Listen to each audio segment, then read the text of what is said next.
Coming on the heels of last week's parsha, we just learned in Chumash about the halachas, some of the halachas relating to an Eved Ivri. One of the halachas relating to an Eved Ivri is lo yimachru mem keres Oved. There's this detail that the Eved shouldn't be sold the way an Eved is sold. What exactly does that mean?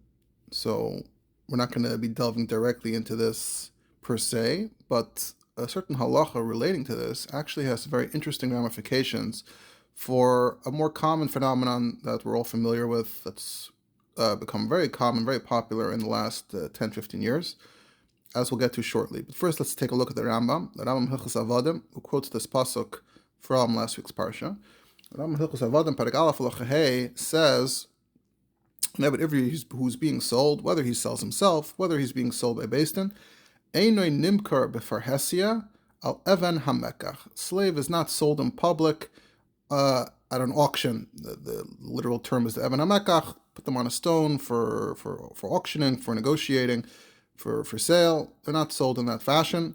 Those who are familiar with the recent history of slavery here in America, for instance, may be familiar with similar, somewhat evocative imagery that was its taka still depicted as sort of the ultimate disgrace, being put up for sale in public like that. So it is still a recent image that those somewhat familiar with history will be familiar with. So there's a specific din that an Eved Ivri einay nimkar b'farhesia al Even Hamekach, or in other such venues where the slaves are sold. Shenemar lo yimachru mim keres Oved. They should not be sold as the slave is sold. And in nimkar ela b'tzin v'derech kavod. There has to be a more discreet, honorable transaction, some other format for selling the slave that is more respectable, not before Hesel Even Hamekach. What's the source for this? So if you look at the Mefarshim there, the Migdalois, who's one of the first Mefarshim on the Rambam from Spain or Catalonia, so he writes, this is it's in Teres Kainim, Parshas Bahar. They darshan the pasuk this way, Shleim Karim Besimtov Yamidim Al Even Hamekach, and the Radbaz also comments is that you see that the Torah is very concerned about Chabad Habrias, even Evri Averos, for sure for Tzadikim. So that's that halacha in that particular context. Some of you listening, if you're a bit more familiar with some of the Rebbe's letters and responses, or as we call them, minus, this line might be familiar to you, or might be jogging your memory. You might be remembering something, and we'll get to that a bit later. But before I get to that, just to frame the upcoming discussion, the tie-in to current events, to the phenomenon that I referred to that goes on today, is that today we're very familiar with the fact that there are all kinds of sales, auctions, even raffles. But let's focus on auctions for a moment.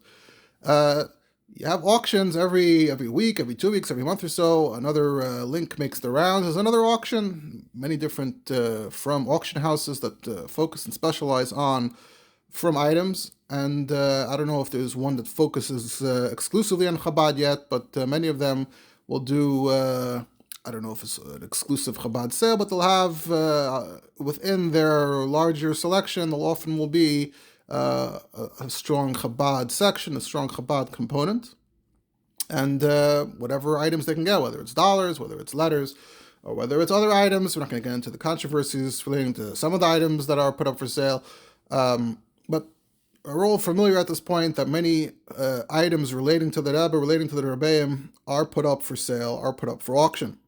And the way I remember it, I can't pinpoint the exact year where it really started taking off. Maybe it's less than 10 years.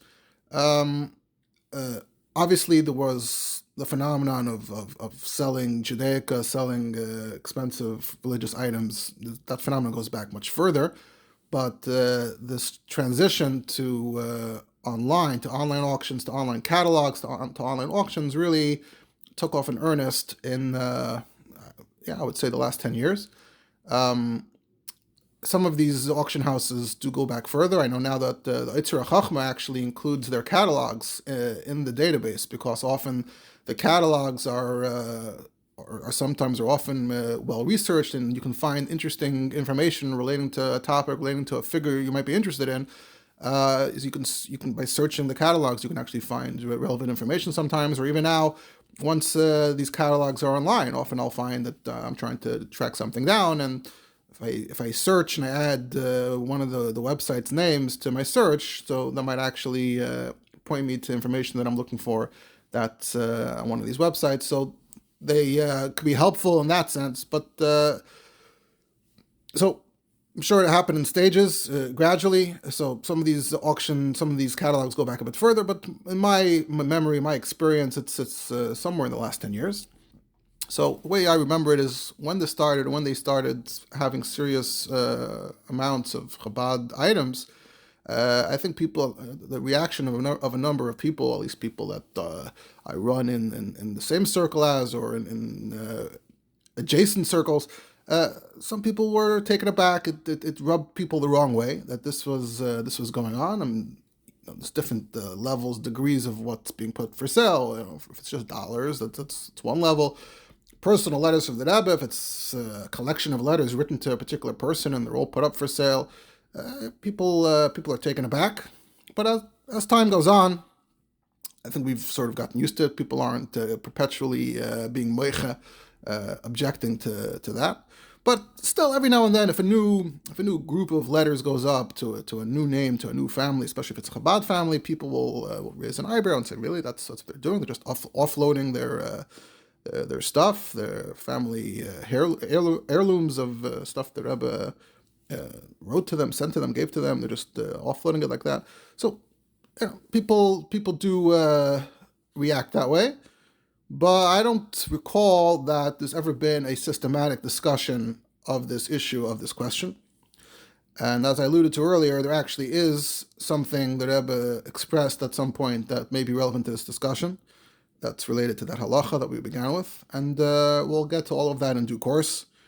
But the chiddush here is that actually there's an entire discussion, an entire relevant discussion in Achronim, starting from around the year 1699, essentially the early 1700s, that touches on these types of questions. So I want to delve a bit into that, and then we'll come back around to the question we just posed, that we just started with.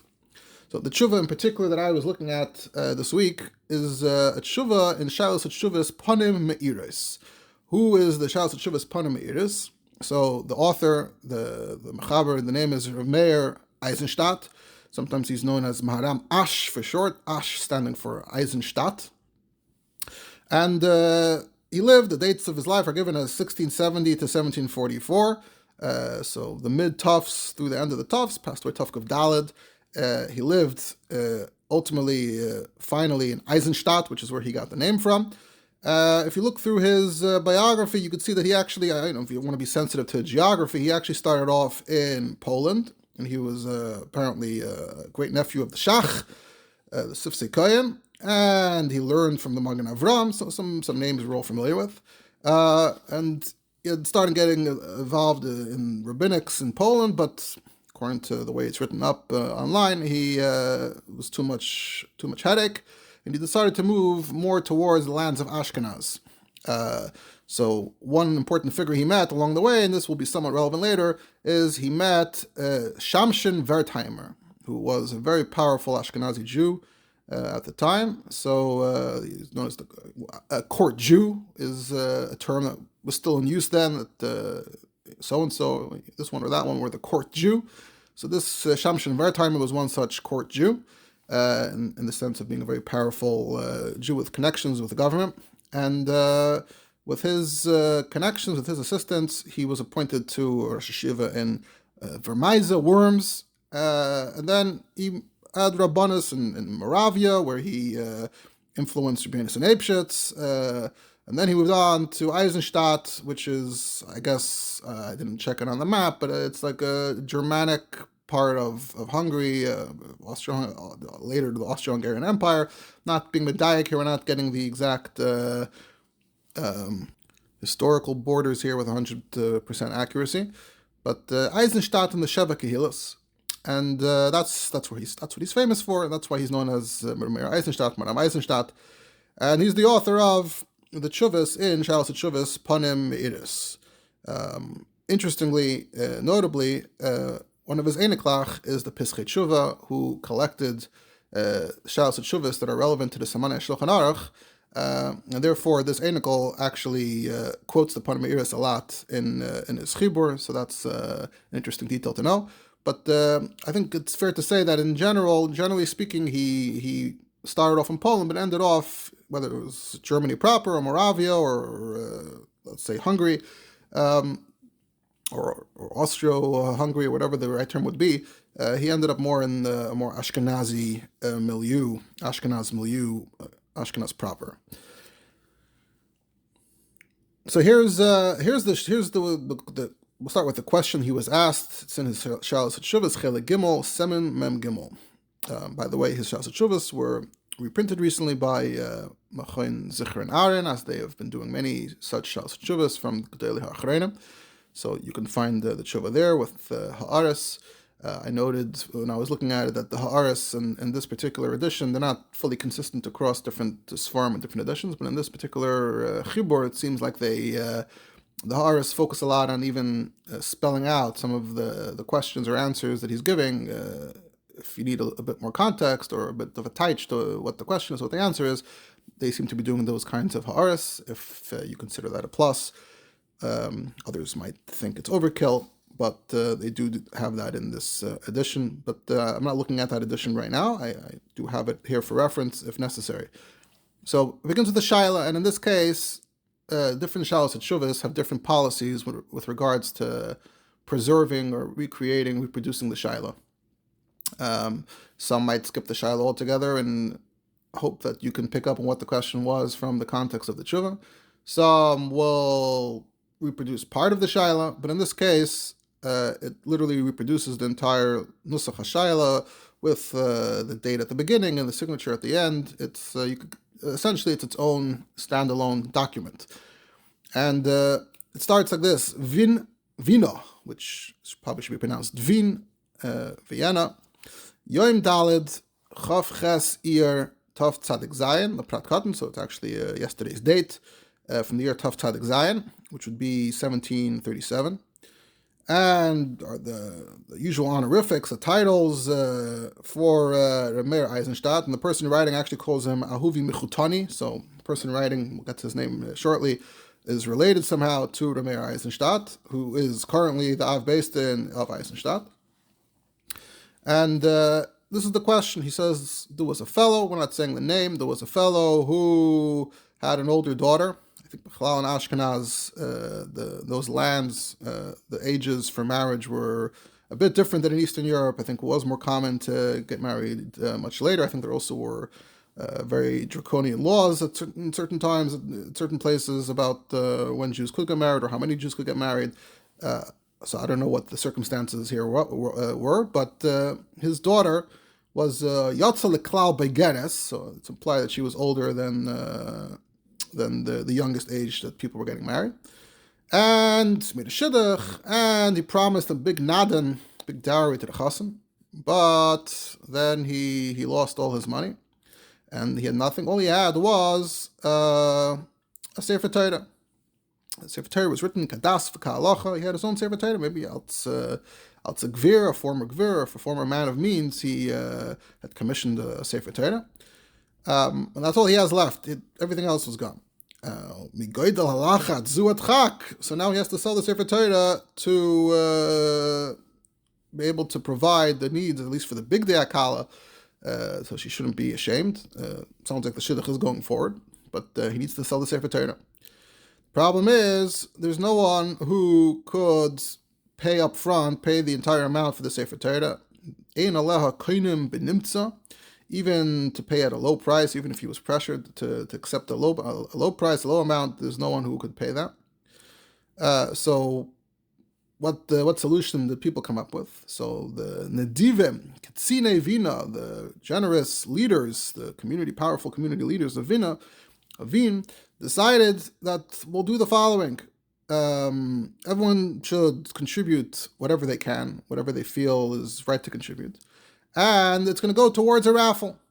We'll make a raffle. We're going to make a pious, which is the Talmudic term for a girdle. Shekoidim b'lashon Ashkenaz ois platin. Here ois is with a zayin, later it's with a shin, but b'pashtos it's like a samach in our Yiddish. Ois platin. What does ois platin mean? So I didn't look to see if anybody has discussed this term specifically, but I've run into the term platin before. And platin actually often comes up in the context of a system that many communities had for poor people passing through. If they wanted to get a meal, so the community would hand out platin, which essentially were coupons, tickets, and they had a system in place where you could then redeem the platin, the coupons, for a meal in someone's house, and people were obligated to honor them, whatever the exact system was. I remember looking it up once, and I found that there was even some kind of Jewish museum or something that actually still had a copy of one of these platin from, I don't know, 200-300 years ago, which was interesting to see, because usually these types of ephemera don't tend to last so long, but someone had one. So platin is like in modern Yiddish you might say billetin. I don't know if it's mila'el or milara, but that would be the word billetin with a beis, and I think that's how it's spelled in German. For some reason in Yiddish and Mekaitis it's spelled with a pei, platin.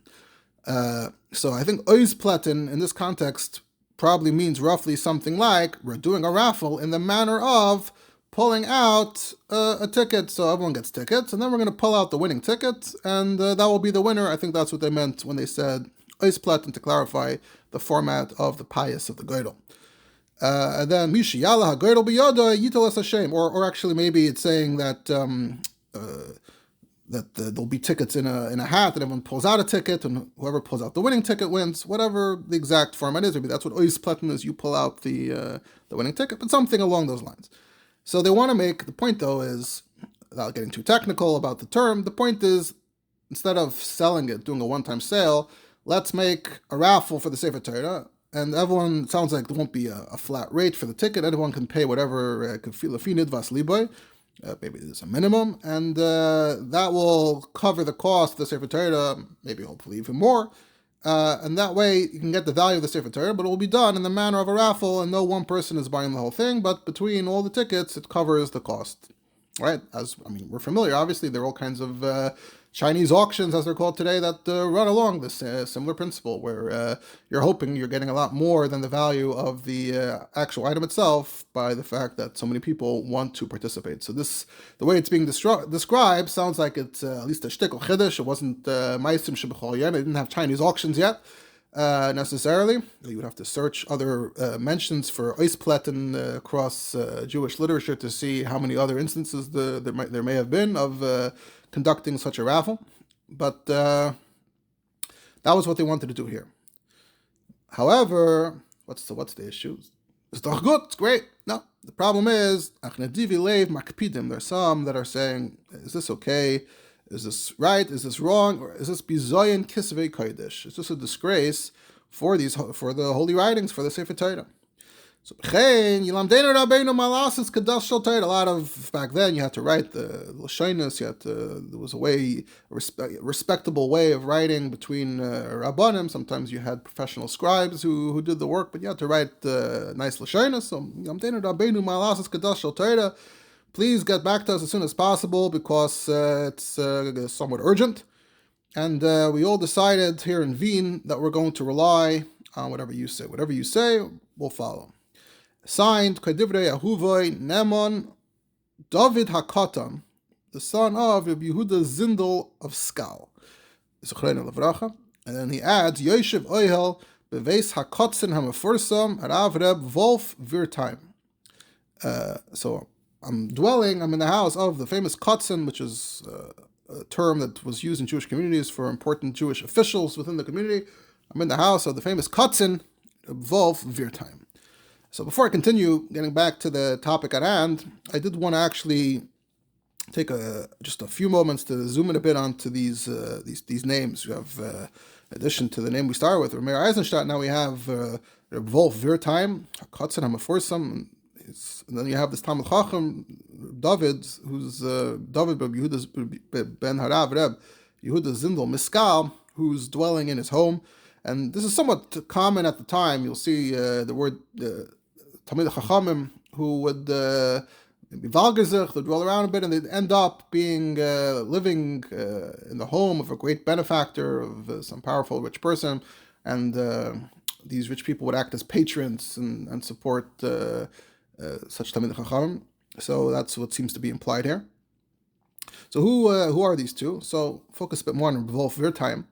So interestingly, if you search Wolf Wertheim's name, one place that comes up is actually the controversy relating to Rebbe and Apeshus and Rebbe Yaakov Emden. I don't want to get into the whole thing, but Rebbe Yaakov Emden has a work called Edus B'Yaakov, and part of what Rebbe Yaakov Emden would do was he would be in correspondence, he would be in touch with a lot of people, and they'd be sending all the gossip and accusations back and forth, and usually these types of letters wouldn't survive, wouldn't make it, they wouldn't be preserved necessarily, unless someone decided to create a whole manuscript to preserve a whole body of correspondence. But Yaakov Emden, who printed multiple broadsides, Chiburim, Kontresim, he had his own printing press against Rebbeinu and Apeshus.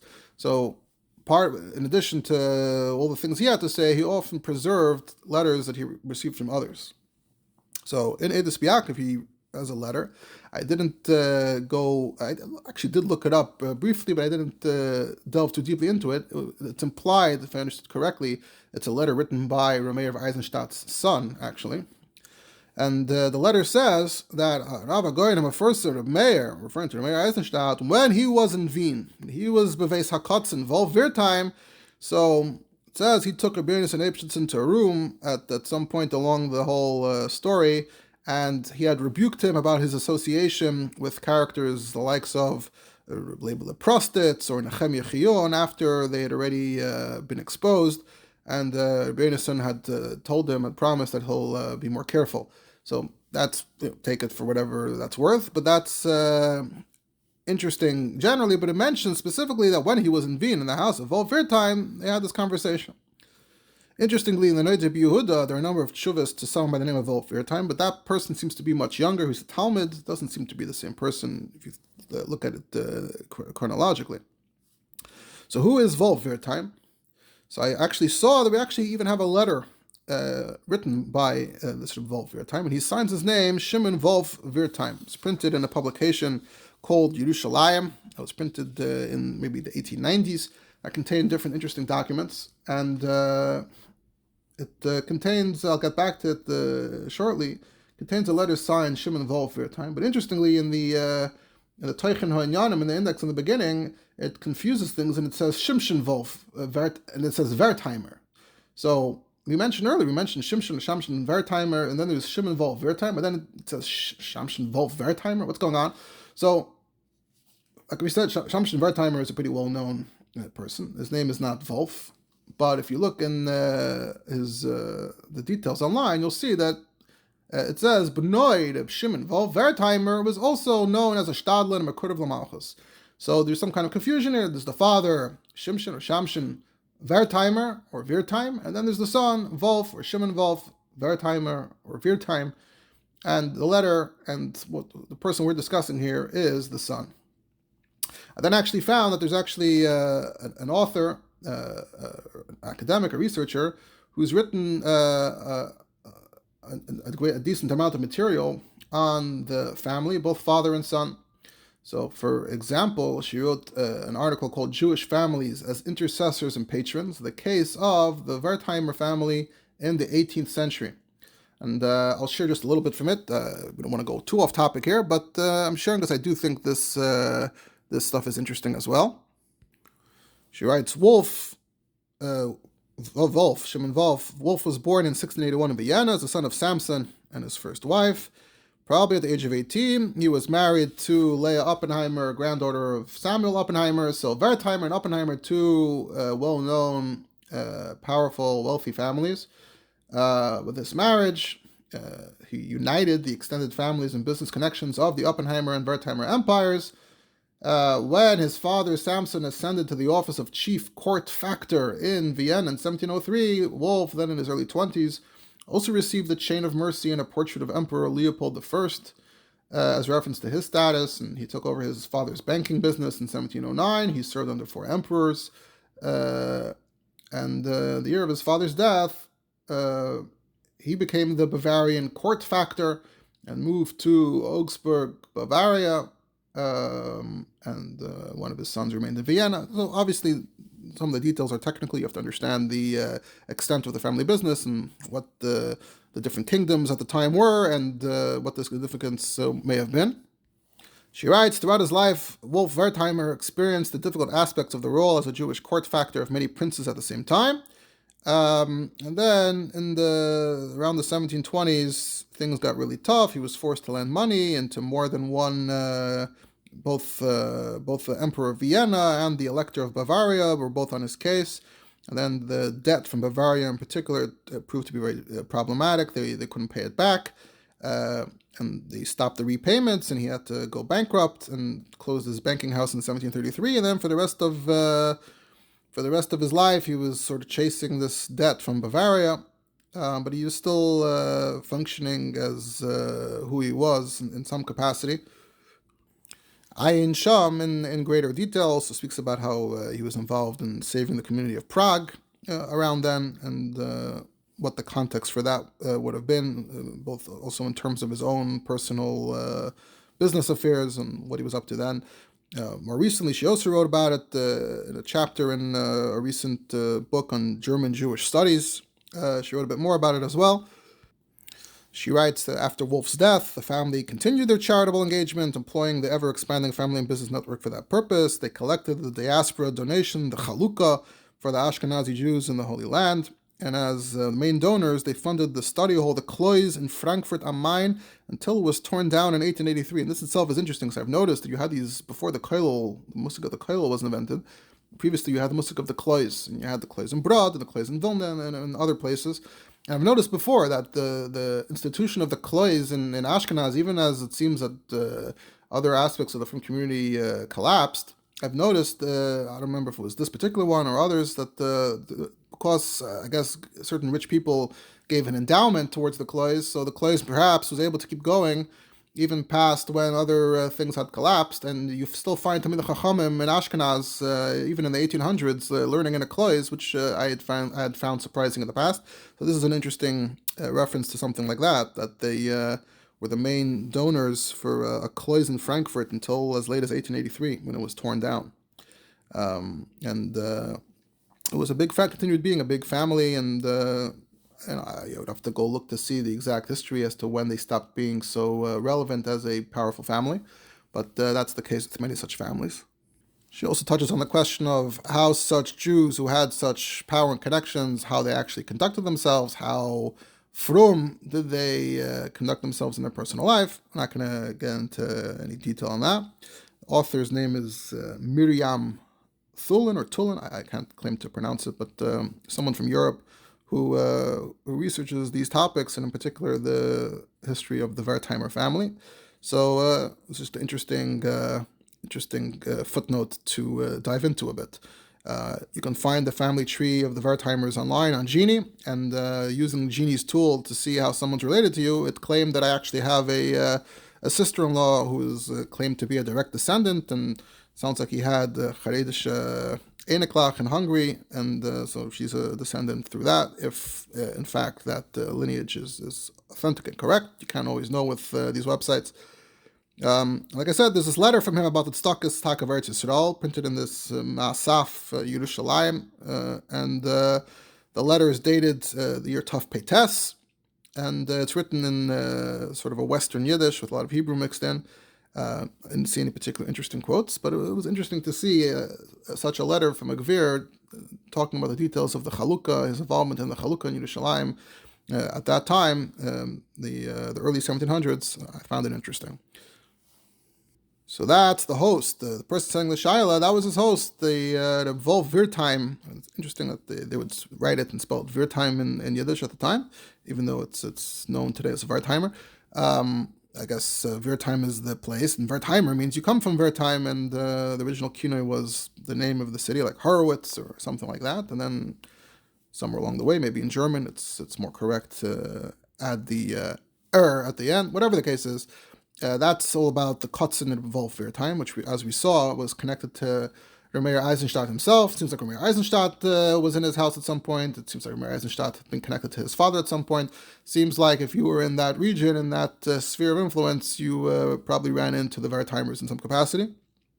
With regard to the person asking the question, Reb David with Yehuda Zundel of Skal, so the Kovetz Miriya of Machane Yerushalayim, they once printed in the 90s. They printed a letter from 1948 between two scholars, in which one reports to the other that he has a manuscript called Mekayim David from this Reb David Reb Yehuda Zundel of Skal, and he was trying to research who he was because he's not a very well-known figure at all. He's not really mentioned in the books on the Rabbanim and Talmidei Chachamim, and among other things, he had spotted this Shaila Taka printed in Panameiris as one of the sources that document this individual's existence, and he had left behind a chibur in a manuscript. I'm not sure where that manuscript is now.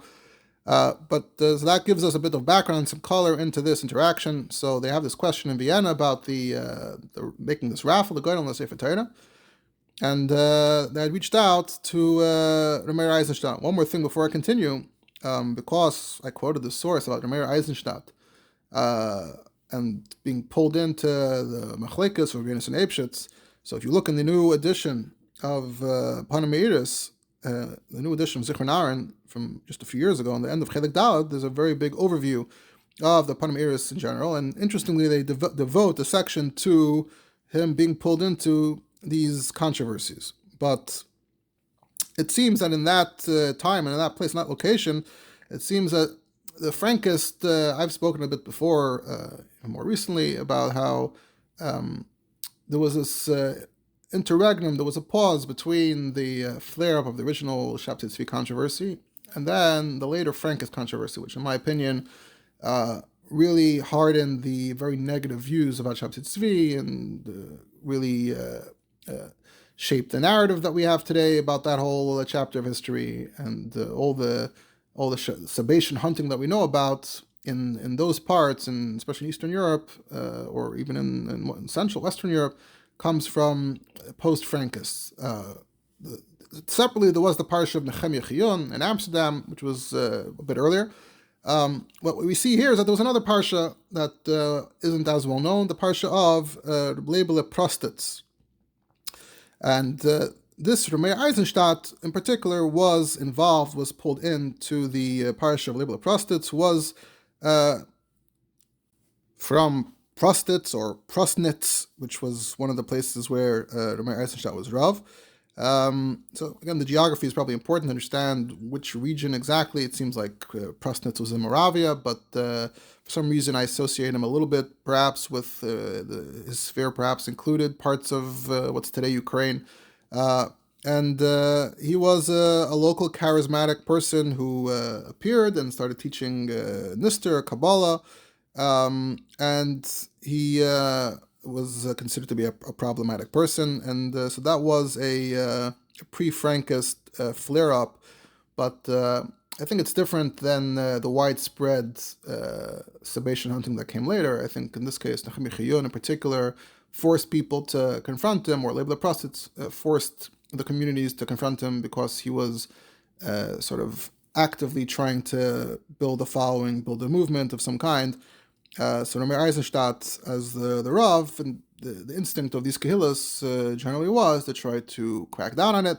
So it's not, the way they frame it is fighting Shabtai Tzvi, but it looks like, more specifically, from what we know, was really about responding to Rebbe Prostitz and stuff of that nature. And this is something that Yaakov Emden includes a lot of details about in his works, as we mentioned earlier. There in that overview of Rameir Eisenstadt's life, in that section, talking about his opposition to at least Prostitz in particular, they also talk about his attitude towards Kabbalah, to learning Kabbalah, spreading Kabbalah, which is a topic that I touched on recently, the question of different attitudes and reactions in the Ashkenazi lands, in particular in the wake of controversies. Were they pro-learning Kabbalah, were they not? So the way they describe it here, it seems it's a bit complex. Sometimes he expressed more negative views on it, but it also seems like he learned Kabbalah himself, so it's not like he was completely stridently opposed to the importance of Kabbalah, but seems like it's a pattern in these areas. Even Rebbe and himself is known for raising questions about the Zohar, but also being very enthusiastic about the study of Kabbalah himself. So it seems like it was somewhat common in these Ashkenazi lands to have some combination of this sort of speaking publicly against Kabbalah, but still privately learning Kabbalah to some extent. One interesting question they point out he was asked was about wearing white clothes on Shabbos. As we know, in the early Chassidic movement, all the tzaddikim wore white clothes on Shabbos, and then some famous drawing of the Tzemach Tzedek is wearing white clothes, and then somewhere around the door of the Rebbe Marash, it seems like it almost disappeared from across the entire Hasidic sphere, which is its own interesting topic. But it was based on the Arizal, the idea that you should go into Shabbos wearing Big Day Lavam, whatever the Kabbalistic explanation was. But so this started before the Hasidic movement, which I've spoken about, how the Hasidic movement was building on similar existing patterns and movements and interests people had in conducting themselves in a Kabbalistic way.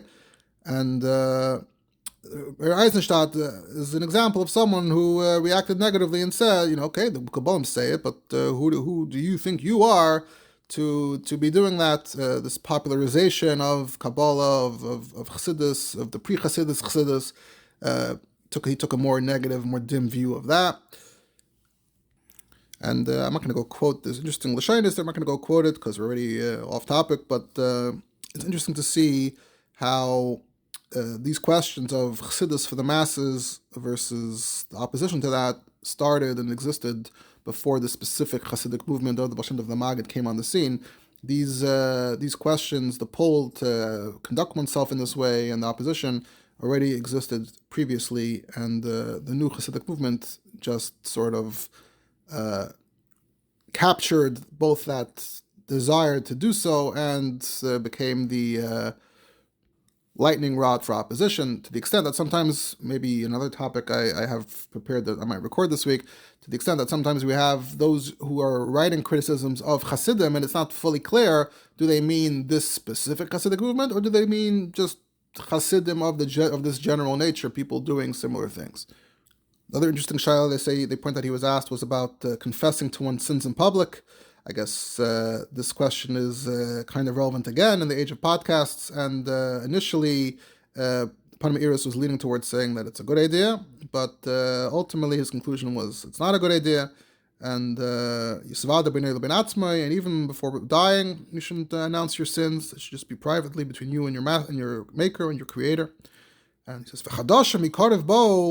that they say a person has to dafka lefarsam chatam and ishtako advarim v'leinemru medivrei chitzonim davar zeh Hashem yanchinim derech emes. So that's interesting. Another interesting point that they mention with regard to that as well. But like I said, the way they frame it is that it's war against the Shabbos Tzvi. I think that's anachronistic framing. It looks like he was opposed particularly to label of prostates, and then opposed to a general tendency to follow the practices of Mekubalim, of Hasidim, of pre-Chasidus, and a lot of these things are overlapping and interconnected, but it's really proper to differentiate and get each individual context and position right. Interestingly, there's a ha'ara there that I think I've seen before, that there's a Tzemach Tzedek. Tzemach Tzedek quotes the Panama Iris, and I think in a few places. In one place, we get Shaila and Safros. The Tzemach Tzedek says that the Panama Iris doesn't say there's a problem with X, Y, and Z, and he was Dachbaki in Kol Kisvei Harizal. But they taina that there's really two Rameir Eisenstadts, and the Rameir Eisenstadt who was involved in Kisvei Harizal is a different Rameir Eisenstadt, so it's interesting ha'ara on the Tzemach Tzedek, but the Tzemach Tzedek was referring to the Baal Panama Iris and seemed to have a certain respect for him as a mechaber, whether or not there is, I guess, correct, but at least the attitude of the Tzemach Tzedek is interesting regardless. Ad Kan Maimer HaMusker. So that was the Shaila that Rameir Eisenstadt received from David, Yehuda Zundel Miskal, or maybe the name is Maskal. I don't know. I don't know if it's clear what the name of the nature of the name or the kinoi is. I think there is a place called Skal, but either way, that's the Shaila. So what's the tshuva? So the tshuva continues. The tshuva begins and says to Yahuvi Yedidi, Reb David, who apparently, as we saw, was related through marriage somehow. So I got your small question, and he says, you didn't mention that she's a Yisema. You said there's a father and a daughter, but the person who brought the letter to me, or Vashoyel Omarli, I was told independently that she's a Yisema. Shehiniach la avia Sefer Torah, whose father left her a Sefer Torah. It's not that the father is involved. The father is off the scene. And he emphasizes this because this is relevant later in his discussion, because in halacha there's a special regard, a special attitude towards helping Yisayimim, and that can affect the discussion. But the question was whether you can sell the Sefer Torah through pious v'hagrola shekoyrin ois platin. That way they can sell it for a nice amount, and it should be able to help the Yisayimah marry herself off to a man. And should we be concerned about bizayin kisvi HaKodesh? He says, okay, many tshuvas begin this way, where he says, I'm really busy. He says it's the limud, it's chilas hazman, which itself is interesting, the history of the yeshivas in Ashkenaz and the Zmani yeshiva. We saw that the Shiloh was dated the end of Iyar. I don't see a date for the tshuva, but couldn't have been that much later. So interestingly, that it's iyunim belimud chilas hazman. But because you insist, and I like you, so I won't withhold, I'll give you my answer. And his answer is, Lafini es daiti, ein kan chashash isur, ubeis michush, mishum, bizayin kisvei HaKodesh. There's no problem here with disgracing, embarrassing the kisvei HaKodesh. We learn in Baba Basra that when shutfim have kisvei HaKodesh, and they both want it, you can't divide the kisvei HaKodesh because it's a bizayin. So here we see that there are rules of bizayin that govern, and it sounds like you can't hand it out or give it out or something that may seem relevant to this discussion. But it's not the same question there. The question is about splitting the sefer, like tearing the sefer down the middle and giving half to one and half to the other. But here the Sefer Torah is sitting in the corner. No one's touching the Sefer Torah. My bizayin shayachacha. What could the bizayin be? Adarab is that covered Torah. Wow, everyone's fighting. Everyone wants to get I want to say a piece of the Torah, but not a piece. Everyone wants to get the whole Torah. There's no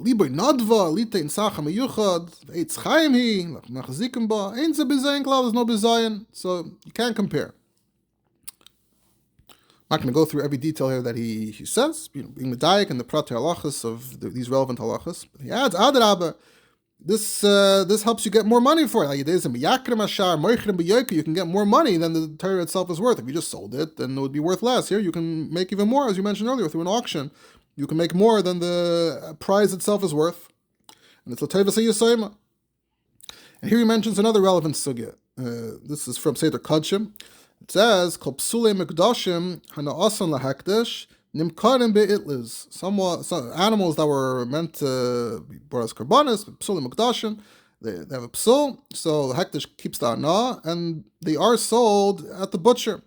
Even though selling at the butcher is a shtickle b'zayin, but because hekdesh gains from it, and you're able to sell it at a higher price if you sell it at the itliz, at the butcher, so mutter limker. So it's a perfect analogy here as well. Hana'asan lahekdesh. Because in this case, hekdesh was also a borrowed term, often used in communities to refer to community tzedakah. So in this case, hekdesh, the community tzedakah, also gains, because if they don't do this, if they don't make the money through the raffle, then the money is going to have to come from the tzedakah, regardless. So it's actually literally hana'asan lahekdesh to the big fund, to the big pool. It's the finances of tzedakah also gain here in a similar way. So it's like instead of selling psulim mikdashin and itlas, so you're making a raffle for a Sefer Torah. That's the analogy he's making. That's first of all the hekdesh in the sense that you're helping the stock. So that's also a good cause that should be considered hana'asan lahekdesh. What's the point of hana'asan lahekdesh there? Hana'asan lahekdesh there. Why does hekdesh there exist? In order to do mitzvahs, they can bring with the money from the psulim mikdashim, they can buy more karbanis. So here with the money, they're going to marry for yisayma in the mitzvah g'dei mizu. The problem is that in the Gemara, there are some things that you could sell in the itliz, and other things that you can't sell in the itliz. B'chor and meiser, where the hana is for the bailim, where if you sell it, then the bailim can use the money to whatever the restrictions are to use in Yerushalayim. there it's also limkar be'itlas b'shvil b'zayin. So you see that amol is mutter if it's an asan lakdish, but amol it's not mutter, and there is a musik of b'zayin if it's an asan labaylam. So which one are you making the analogy to? So that's where, again, the Yisayimim in particular comes in, is very relevant. He says that if it was Meiser Behema Shal Yisayimim, then they weren't Geyser. Because there it's important to be able to sell, to get a better price for the Yisayimim.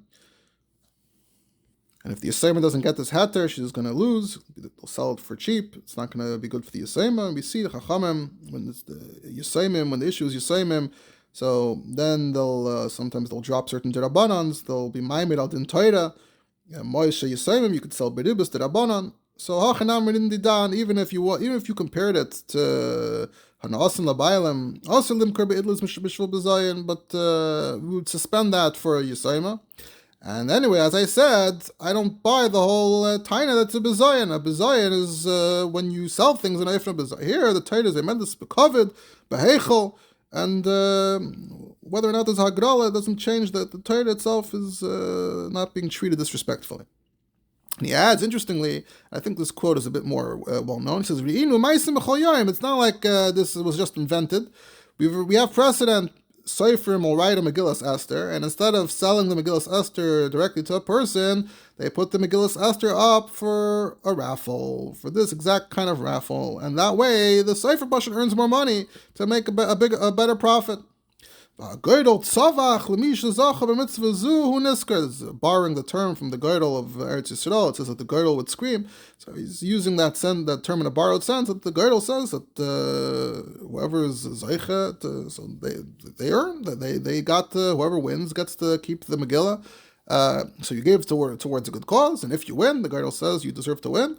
No one ever said that was a problem, so people have been doing this with Megillas already for a while, and that was seen as being fine. So and he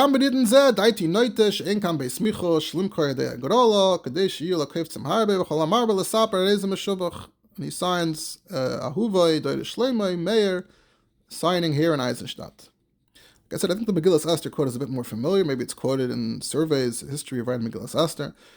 Maybe it's worth looking into it separately. I didn't go chasing it down. So that's the tshuva of Meir Eisenstadt. If you look in the new edition, at the end, they have a footnote that has an overview of many other Mekaydos that dealt with this question. And some say Azoy, and some say Farkeret. There's also an article in Asat Menakevitz, Ginas Veradim, from a few years ago, where someone also did a very nice overview and quotes the Shilas from many different Sifrei Shalos Shuvas. And if you want to see all the different scenarios, it's very interesting, but we don't have time to get into all of that. But one thing they both mentioned is that there's a very similar discussion so this is about a raffle, but there's a very similar discussion around the same time, overlapping, about selling a Torah through an auction, which we'll get to shortly. But like I said, one takeaway here is that it looks like there are opinions, mamish menakatz elakatz. You start going through the tshuvas, you see there are those who are like, it's mamish a bezayin, for sure not. Those, no, it's not a bezayin. Here you see Meir Eisenstadt is saying there's no bezayin. Perhaps of some relevance is specifically with regard to Sifrei Torah, we can point to the minig of selling letters in a Sefer Torah HaKlali, which I think, if I recall, was invented. The first time this was done was after the Chafetz Chaim passed away, and his followers saw it as a very worthy fundraising opportunity and some kind of opportunity for Achdos. So they sort of invented the idea of selling letters in a Sefer Torah, which also theoretically can raise more money than the Sefer Torah is worth. But that's not really selling the Sefer Torah per se, but of some relevance at least, of some kind of gimmick or whatever you want to call it, relating to Sefer Torah. Obviously, the Rebbe was ma'ater not to make money off of it, but to taka for al tishtatvos. So that's even different than that. I think there are responses from the Rebbe about how much to charge, and I think the question of how much people are paying versus I think there was an article. Someone wrote an article. And I'm remembering as I'm talking that I think someone wrote an article in the press in Israel that it's a money-making scheme, and the Rebbe took great offense at that it's not money, they're losing money on it. So interesting that came up. That in that sense, it's somewhat of a similar discussion, and the person, I guess, criticizing thought it was in poor taste. Again, it's not so much the bezayin of selling. There's no auction or sale here anyway, or raffle here anyway, but even the idea of selling letters in such a fashion, there were someone out there whose opinion is of no consequence took some offense, and the Rebbe took offense at his offense. So I think it's worth at least mentioning in passing that it is of some very general relevance.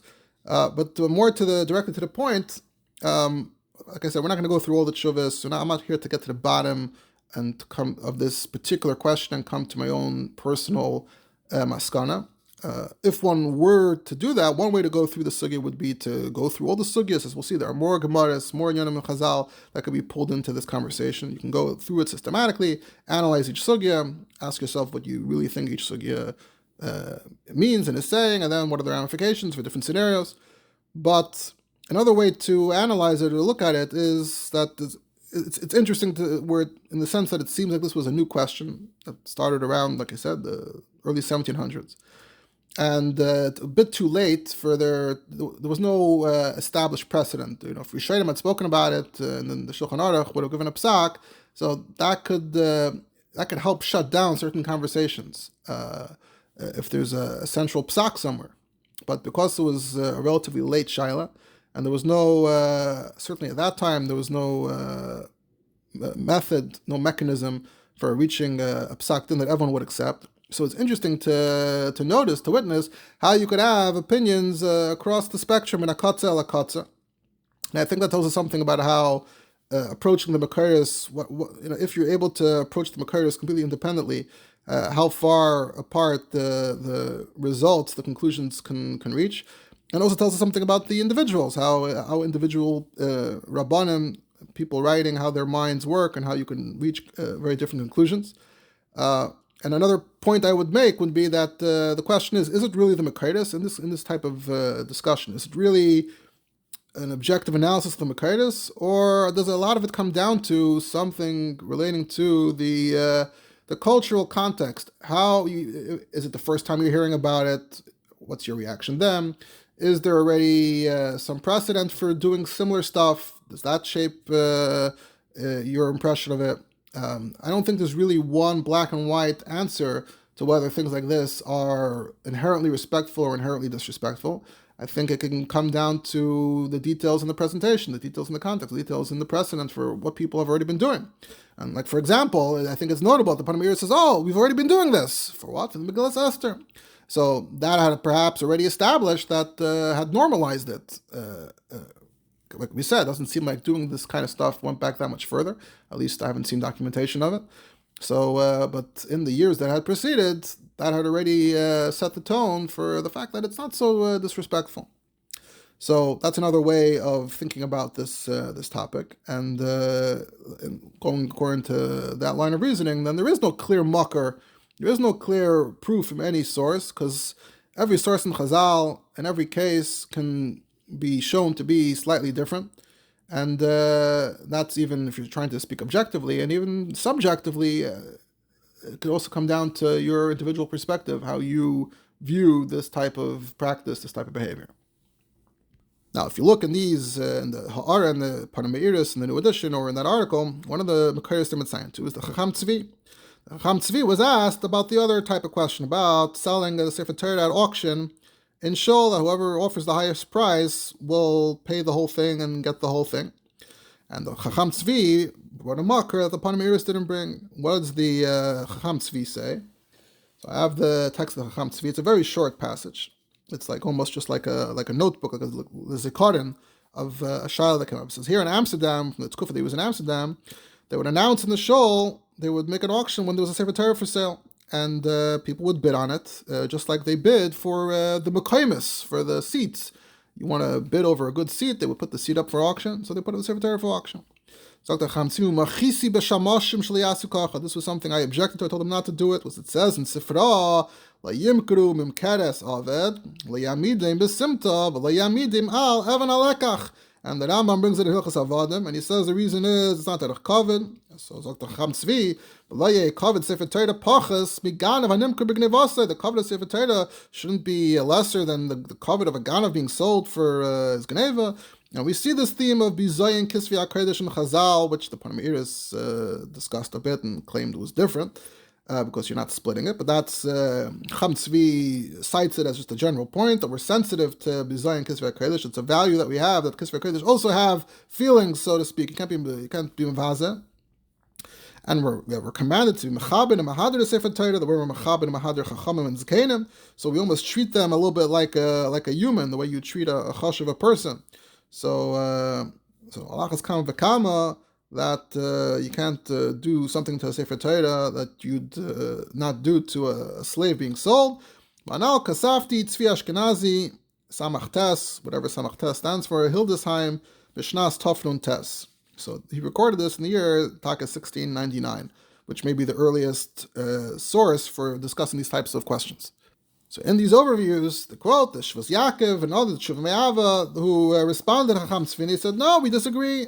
Selling a Sefer Torah at auction is not, there's no bezayin. What about the Eved Ivri? So the Shvus Yaakov, for example, says that an Eved is a bezayin when he's sold at auction, because now everyone finds out that he's losing his freedom and he's entering Avdus. So that's the bezayin. But for something else, it's not a bezayin. They sell diamonds at auction. Is that disgraceful to the diamonds? That's just how you sell stuff.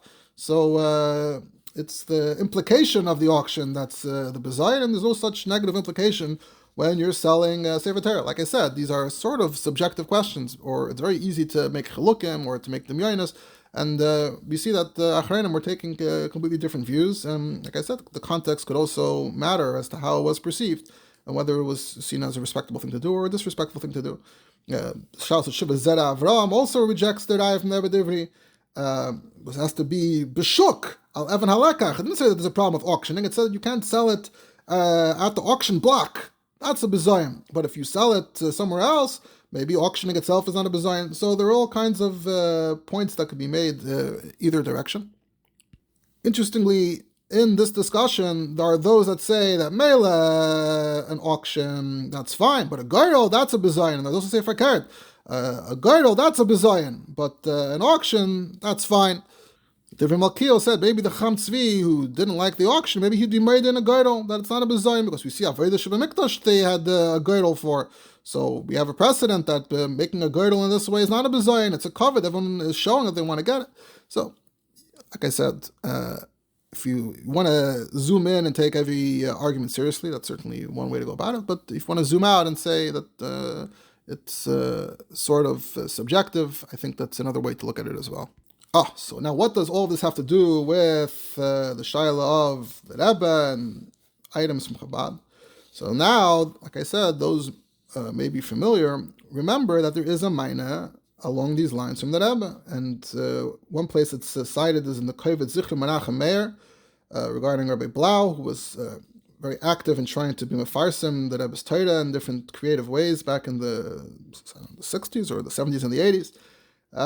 And there's a minor there that at some point he made tapes of the Rebbe's Sichos, the Rebbe's Farbrengens, and he put an ad in the paper that they're for sale. And the minor that he received was, it seems like we don't actually have the original Maina, but the people who worked in this field all knew that this Maina existed, and it went roughly along the lines of Afilu Eved Ivri Ein Ma'amidin Oisoi Al Evan HaMekach. So the Rebbe essentially just straight up cited this din from the Sifrot or the Skarnim, from the Rambam, that Afilu Eved Ivri Ein Ma'amidin Oisoi Al Evan HaMekach. So the Rebbe found it distasteful that he or his Torah was being sold in this way. If you look in the Kovet Zichron Menachem Meir, it gives some background and it quotes the Mainim Mizikarim.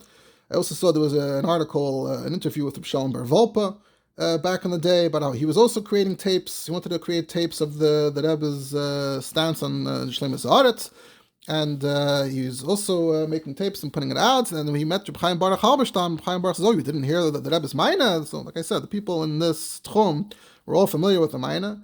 That they put an ad and they got the Maina from the Rebbe. Afilu Eved Ivri Ein Ma'amidin Oisoi Al Evan HaMekach. So Volpo reached out to the Rebbe. What should I do? Should I do it a different way? The Rebbe doesn't like tapes. Should I make a safer, perhaps, to Biksav? And the Rebbe responded to that by saying, like, sort of addressing just the option of being mefarsim at Biksav, but then it has to be done in the correct way. A lot of details that the Rebbe wrote in that Maina, which Volpa understood to be negating the option of tapes, even just because of all the other conditions that Rebbe wrote, so which wouldn't be possible for tapes. One of the things that Rebbe said was, you can't just reproduce the sichos the way I said them, because sometimes I repeat things. And why do I repeat things? Because I see that someone new walked into the Farbrengen, which gives us some light into the Rebbe's manner of talking, and the Rebbe was conscious about who was there and said certain things in a certain way due to who was there, or due to who walked in. And the Rebbe was conscious and self-conscious of this b'shas ma'aser and afterwards, and didn't want the record to reflect and present it in the way it was spoken, because that's a different context, a different scenario. So at any rate, we have this mind of the Rebbe that was well known at the time, that afilu eved ivri in amid noisel even amekach. It's not the only time that Rebbe mentioned it. In the sichos of Tammuz Tafshin Mem Hey, when the Rebbe was talking about the whole parsha with the Svarim, and in that scenario, Svarim had been seized and were being put up for sale. The Rebbe says, among other things, it's Kumt Yid, goes to Eretz Yisrael, he doesn't know from the Tzavav, Fidik Rebbe, or whatever. The Rebbe says, Benegay, it's an Eved Ivri, Bet Gebracht, that you can't sell it Even HaMekach, the place where you sell all the Avodim. There you can't sell an Eved Ivri. So Achas Kama Mekama, Benegay, the Sefer, Shalom Sidarein, Avada, the same is true for the Sefer Vanasi, it can't be sold at auction. Because at that point, the Svarim were being sold. Back then, they weren't public online auctions as they are today, but apparently there was some form of auction that those who were in the Tchum were familiar with. And the Rebbe was talking about the people that are selling it, a chutzpah to sell these Svarim. And at that time, we know that Rebbe spoke very sharp for the Shainis. The Rebbe said, I'm handing it over to every chassid and to all the chassidim, atzef kol hadairis. I did my part, I spoke 3 times, I spoke quietly, I told them you should know, you're starting up with the Rebbe the Shever, the Siyadar, and it's starting up with every chassid, all the chassidim, atzef kol hadairis. Obviously, in that context, part of the issue was the Gneva. But part of the way the Rebbe was framing it was also what the Rebbe is saying, it's something of a disgrace that it's being sold in this fashion. So this raises some serious questions about what the Rebbe would say about the way things are sold nowadays. Now, there is a general pattern with the Rebbe. The Rebbe was often very sensitive in early years to issues of photography and many such similar things about how Chabad and the Rebbe are presented in public. But we do find, I think, with such things that over time the Rebbe came to accept that certain things, I guess, are the price of being in the public eye. So, let's say with tapes, even that minor comes up from time to time in conversation, and the question is, okay, so what does that tell us now? I mean, even without putting things up for auction, the Rebbe's Torah, the Rebbe's Svarim, the Rebbe's tapes, all kinds of things are being put up for sale. In if you're taking this sensitivity to its extreme, then all of these things seem to perhaps be violating that sensitivity. Never mind, I'll point out people also have gotten used to it, but sometimes people still object. The Rebbe's picture is put on all kinds of posters that are put up on the street, and they fall into the street, and they're all over the place, and this is not, that wasn't the practice, b'shaitai. So there are a lot of issues of sensitivity. You have to have that sensitivity, and often we lose the sensitivity over time because people just keep on doing it over and over again. But the Rebbe, Dafka, had these types of sensitivities. Not so pashut to just go ahead and do whatever you want and be oblivious to these issues. And that, like I've said, there are people that have a stronger memory of these minus, and they'll make a quiet macha, make a quiet comment. But these questions, these issues, are not fully resolved. So what we see here from the Makaitis that we discussed is that it's not stam a Rambam in the Valterain, and the Rebbe plucked the Rambam or the Sifra straight from the Makar, but we see that there actually were larger halachic discussions about similar things. Now, talking about Sifrei Torah, talking about things like that, obviously in Chabad, to the Rebbe's Torah, the Rebbe's image, the Rebbe's kavod is also pretty high up there, and has to be treated with similar reverence and respect. So we see that there's this interesting debate in Achreinim about questions that are related to this, but we also see that often the dayas are min hakatza al hakatza. There'll be those who will say it's mamish like being maimed al even hamekach or even halekach, and others will say no, it's mamish not like that. What's the comparison? So that I think looking at it that way does tell us that it's not black and white, it's not cut and dried. and it's possible to have different genuine views, and that could be also be shaped by the precedent, what we've already gotten used to from before. But again, the Rebbe himself did express a version of the sensitivity, both in terms of the tapes and both in terms of the Svarim. And like I said, I think these tshuvas, on the one hand, provide context that the questions of these types of sensitivities and these types of more modern scenarios has already come up before, but it also indicates that people are not likely to fully agree on what's a covet and what's a bezayin. Right, like as we saw, the same act can be a bezayin to one and a covet to the other. One says it's a bezayin, it's like selling an eved al eved aleka. The other one says, what do you mean it's a covet? Everyone's fighting over. It's like the pious in the Beis Hamikdash. We're all fighting over the opportunity to have the schos, to get this. But this is at least a contribution towards discussing this question with the seriousness it deserves, both in light of the Rebbe's own statements on the matter and in light of the larger halachic discussion. And I will leave it to the listeners to reach their own conclusions.